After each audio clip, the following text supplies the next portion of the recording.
Yes, we need to invest in public transit. Yes, we need to hold monopoly utility companies accountable and invest in alternative energy sources that can help people address what are going to be continued rising energy costs. We need to do all of those things. We also need to invest in improving our water infrastructure. I still remember being in federal government service when we saw the New York CLU put out the advisory that tens of thousands of students here in Rockland in 2023 were exposed to lead in their drinking water. So let's be very real. We have a lot of urgent needs that we must be addressing right here in Rockland County. It's not one. And I refuse to accept that a federal government can only do one thing at a time. It is that kind of incompetence and politicians playing the same games that have gotten us into this position in the first place.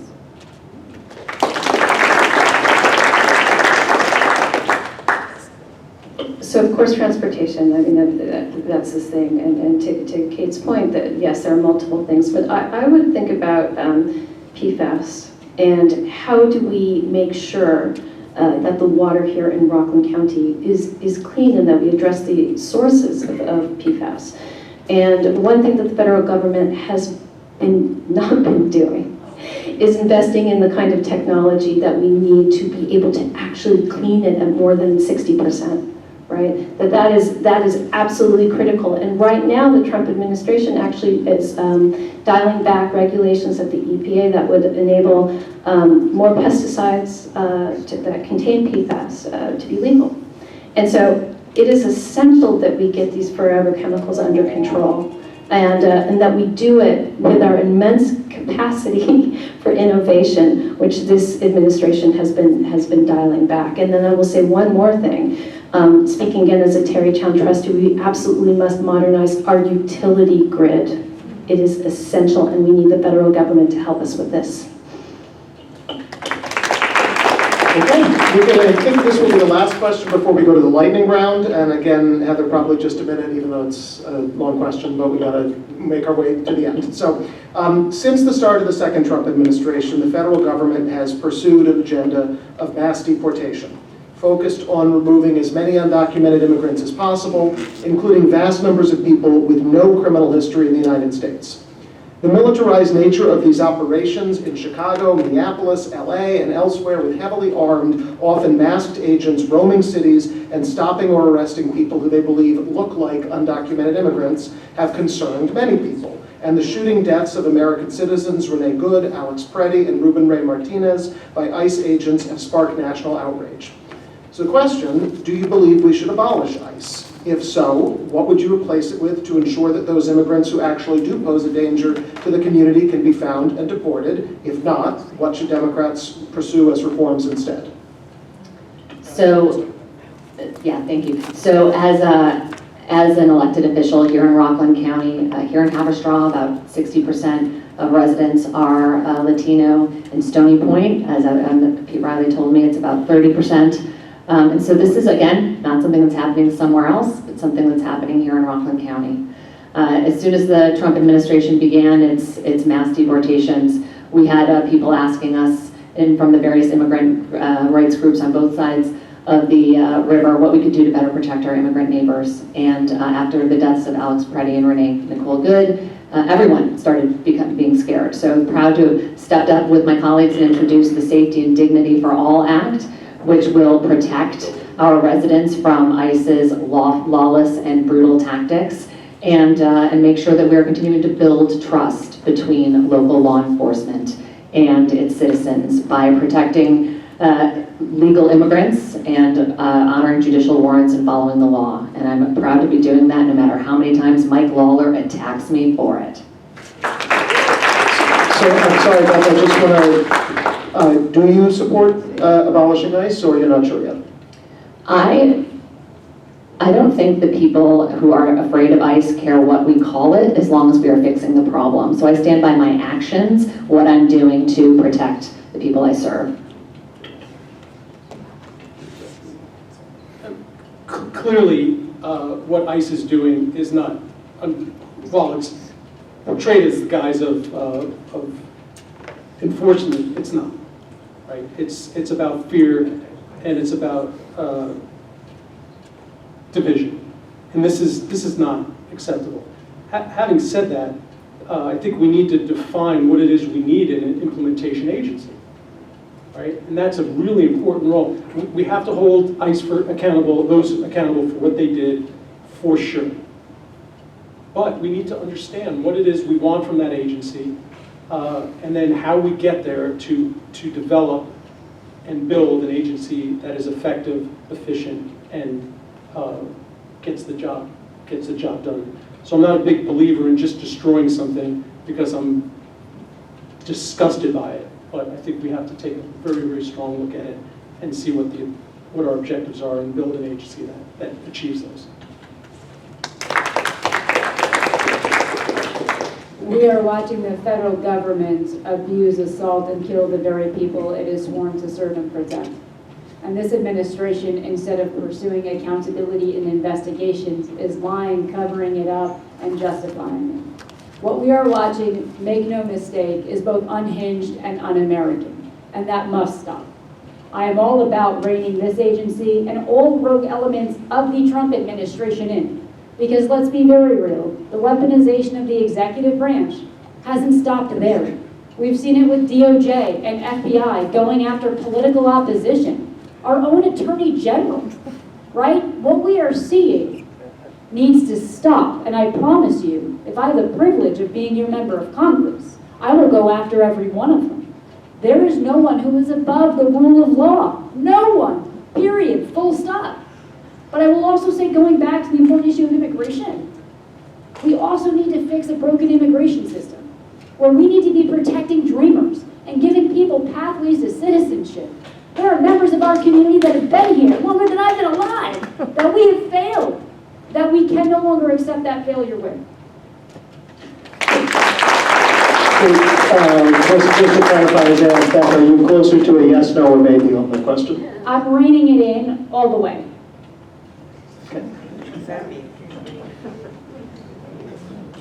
I would abolish ICE, to be very clear. But I want to also say this is really to contextualize it. My mother came to this country in 1968 as an immigrant from El Salvador.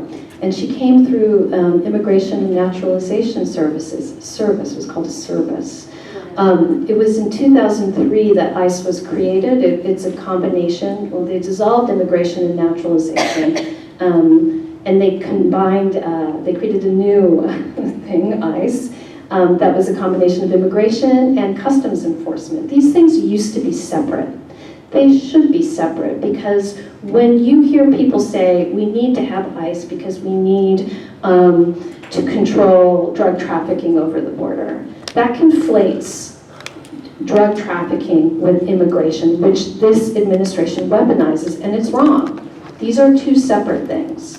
So we do need to abolish ICE. I believe it's now a paramilitary force. I don't think it can be redeemed. I think we need to go back to immigration and naturalization, and then we also need to go back to customs enforcement and make sure that they take care of the job of protecting us and ensuring that migrants are actually treated with dignity like my mother was.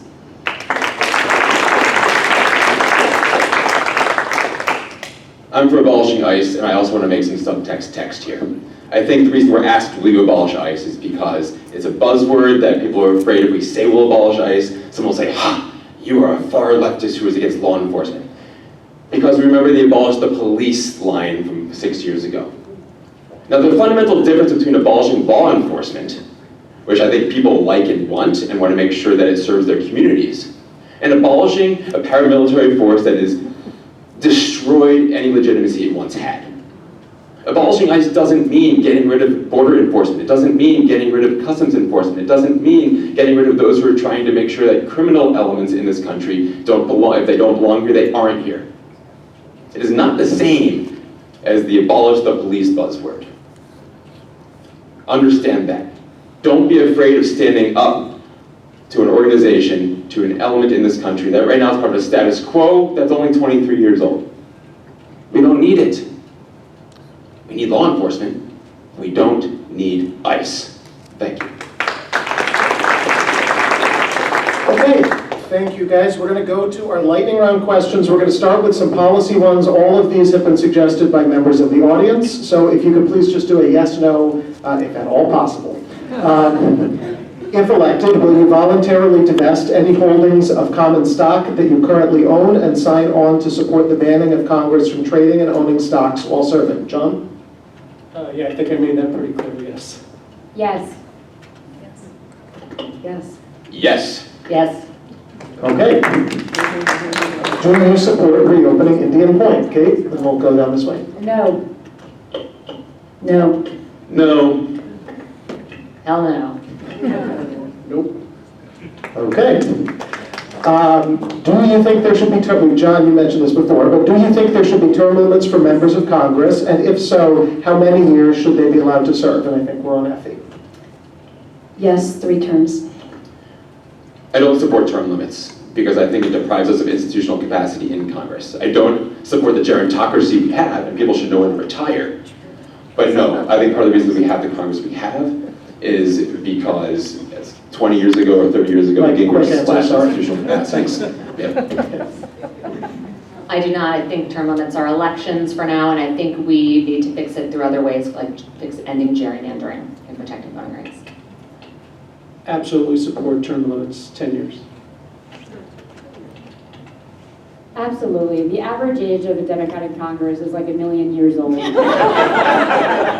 have watched as we have tried. I'm sorry, but no, hold on. We have literally done work on national security, technological issues, public safety and security with members who don't even know how to work a flip phone. You know what I mean? Like, this has to end. Okay, next question. I think we're starting with Mike now.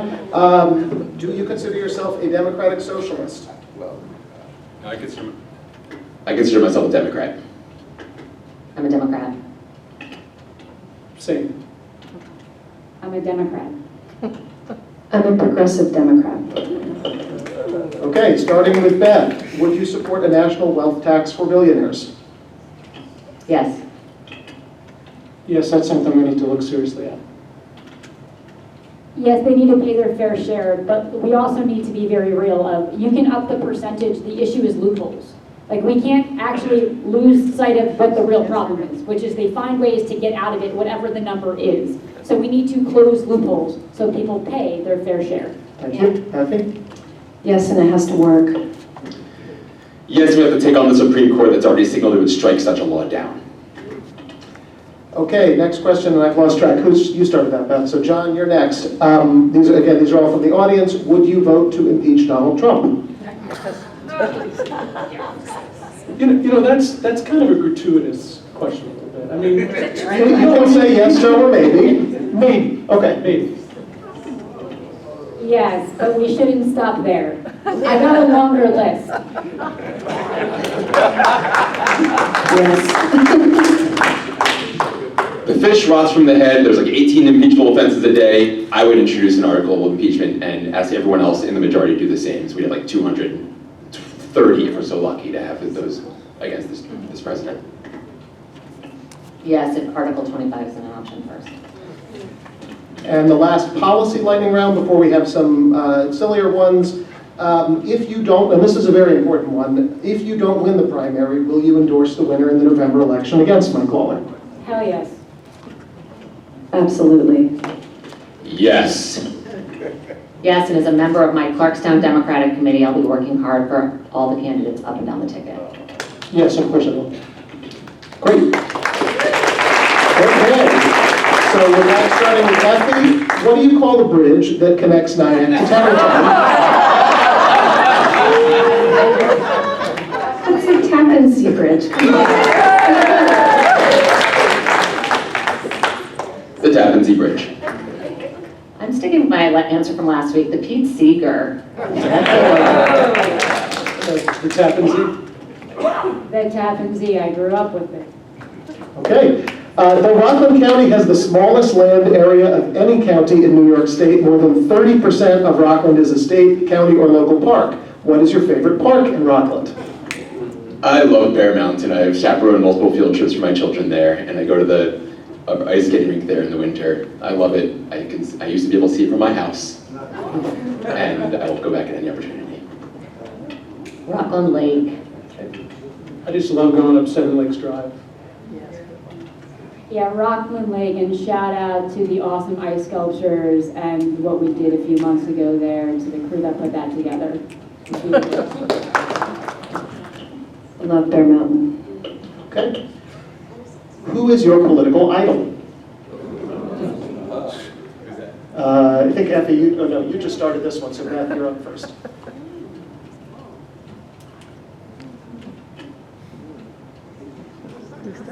Your mic is on. Shirley Chisholm. Shirley Chisholm.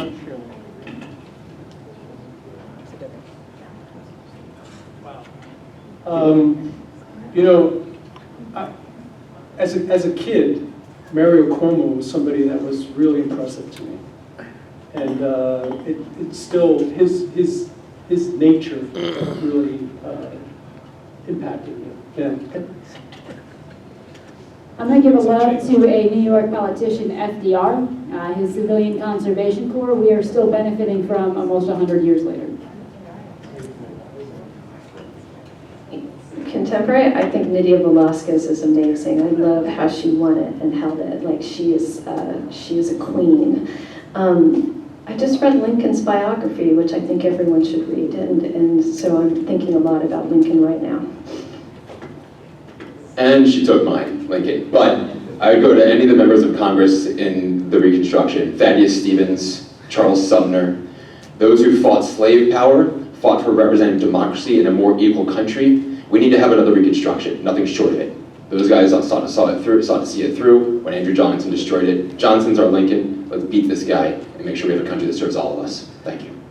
Okay, next one, I think this is for John. Starting, do you speak any other languages besides English? If so, which ones?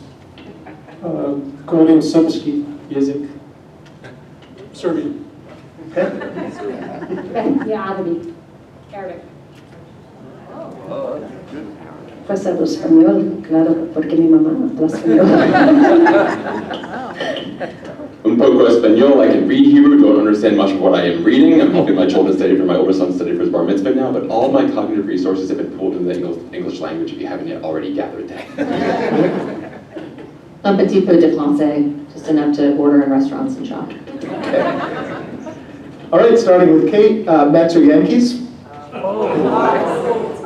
Not even a question, man. Yankees, Don Mattingly is still my hero. Yeah, the Yankees. You sound very sad about that. My husband convinced me. It took about 20 years, and then I came around. It's our family team. See, so we're talking about our favorite political people. As Washington said, I cannot tell a lie. I grew up outside Philadelphia. I'm raising my children Philadelphia Phillies fans. That said, I know, okay. That said, I'm a Mets guy because I'm for the underdogs. Yankees, although I have to recommend the Rockland Boulders for a day of family fun right up the road. Much more affordable as well. New York Boulders. So I was born in the Bronx. My dad was a rabid Yankee fan. My grandfather loved the Dodgers before they moved out of New York. And he convinced me to be a Mets fan. You can imagine Thanksgiving dinners. Okay, back over to Effie. Political consultants usually tell candidates to stick to a few key points about their policies and their biographies. It may be politically effective, but it also means voters do not often get a sense of candidates as real flesh and blood people. So, what's one thing about you that your consultants will never let you put in a campaign ad?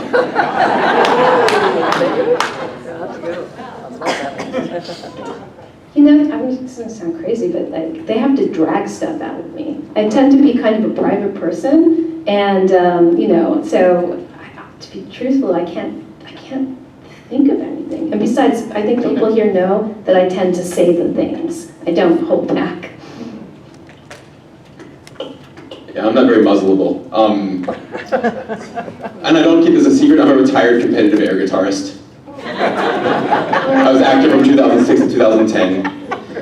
And there's a competition in Brooklyn on May 9th that it's a Saturday night, I'll skip campaigning and go to that, and I invite all of you to join me because it's the most fun you'll ever have, I promise you. Elijah, I think he has to prove it. Let's do this in action. After closing statements. Don't get in between me and a karaoke microphone. There is definitely footage, it will definitely, I'm sure, come out at some point in this campaign. This should be a question with a good comical answer, but I don't even have one. But I will tell you, they drag stuff. They want me to talk more about myself, and it's not an easy task, I'm telling you. So I didn't really like desserts or sweets before this campaign. I didn't really eat ice cream.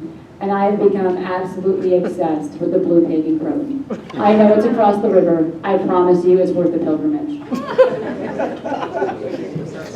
Okay, you have two more, and I think, Mike, you start this one off.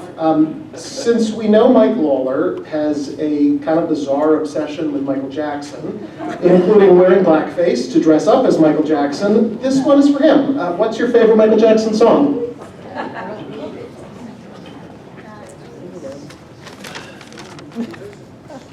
Okay. Smooth Criminal or Dirty Diana. I'm more of a dark heavy metal kind of guy, and those are the songs that rock the most. But I'll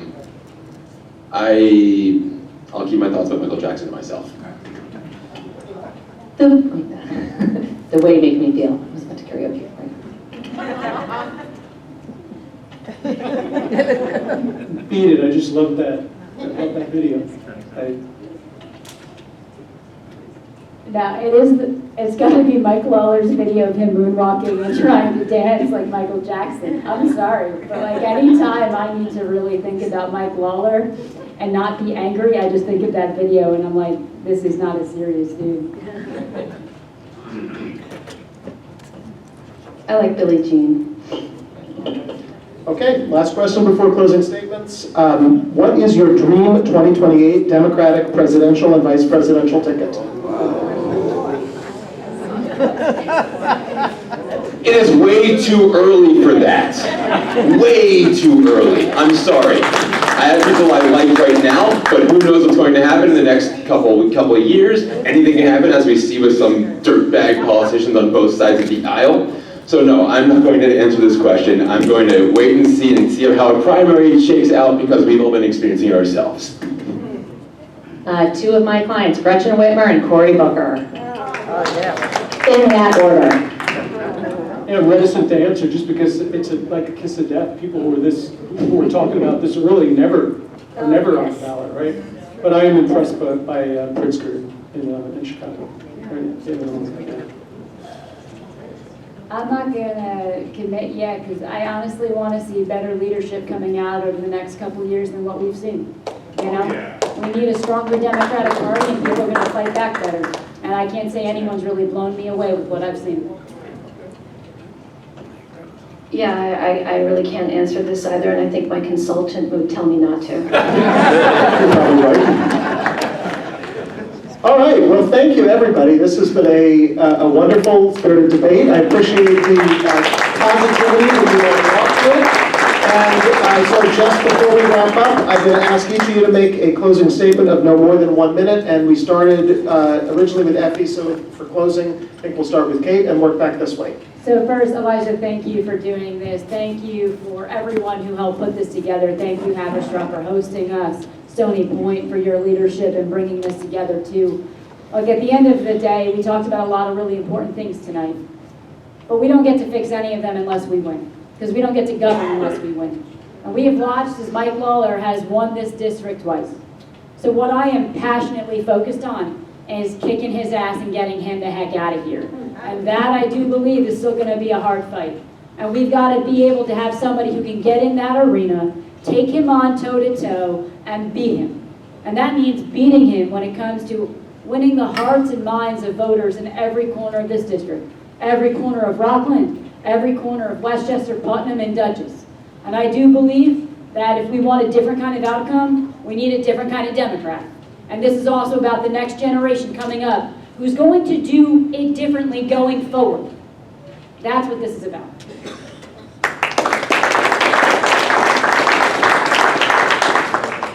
I apologize if I'm being repetitive, but we have to do politics differently. Again, thank you all for being here, but look around the room. I've knocked on thousands of doors, seriously, talked to hundreds and hundreds of people. And those people are not in this room. They're not here. And we need to talk to them. We need to reach out to them, and we need to talk with them and include them. And that includes people that we don't agree with. And because you don't agree with me doesn't mean you're my enemy. It just means that we have a disagreement. We have to get back to that civility. We have to get back away from the politics of division, of polarization. And that is what I'm committed to do.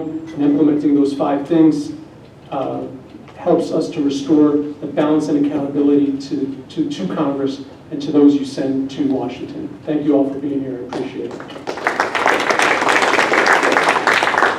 I want to thank also the Stony Point Democrats and the Haverstraw Democrats for hosting us here, and thank you, Supervisor Phillips. And thank you all for coming here tonight. But I also want to tell you that there's another watch party happening about a few miles up the road in Nyack at the Rockland County Pride Center. A community that has been under constant attack since this administration took hold in its second, even crueler and more callous term. Their health care is under attack, our educational rights are under attack, our identity is under attack, our ability to travel, get jobs. And so, yes, we all started these campaigns with our big ideas and our policy prescription, but what gets me out of bed every day to do this is that my community, our community, so many of you, everyone in this room, and everyone at the Pride Center is really counting on me. And so we're going to beat Mike Lawler by holding him accountable for his radical right-wing record, by showing people what's possible if you have leaders who are ready to step into the breach, whether it's on drinking water, gun safety, protecting our communities from ICE, and then mobilizing the voters on the ground like I've done here for 20 years so we can flip New York 17 and put Congress back to work for the people. Thank you.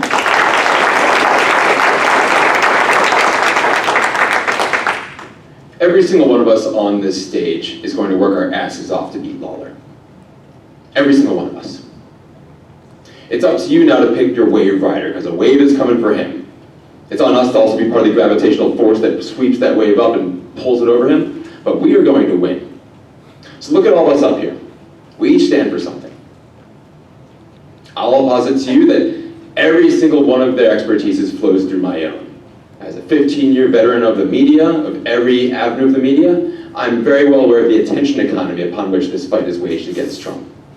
As a lawyer who spends his days thinking about constitutional questions on how to take on the structure that the Republicans have built up to keep themselves in power no matter what we say, yeah, that's going to be my main objective going into Congress and reorienting our politics back to the people and Congress as supreme over the other branches so we can deliver.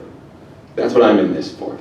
I would love your support. And regardless, I'm glad you're here and I'm excited to meet all of you as we exit the room tonight. Thank you.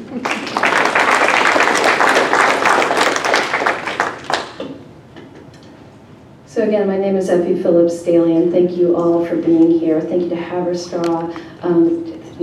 Immense thanks to everyone. I see victory in 2 broad ways. One is, of course, we have to defeat Mike Lawler. But the other that is just as critical to me and actually central to my campaign is that we do it with the most inclusive voter pool possible. The Democratic Party has failed repeatedly at being inclusive and inviting in the kinds of voters who have been marginalized forever. And we will not win this unless we do that work.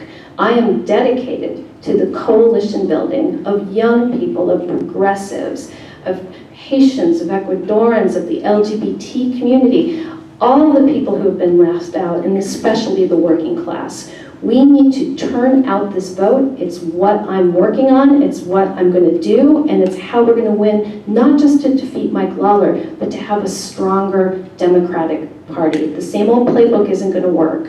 We have to be more inclusive. Thanks. Okay, thank you everybody for coming. Thank you everybody who is watching on the live stream, and thanks once again to the Stony Point and Haverstraw Democratic Committees for sponsoring us, and of course a huge round of applause for all 5 of our candidates. The primary is in just over 2 months. Get out there and vote, tell your friends, stay home safe.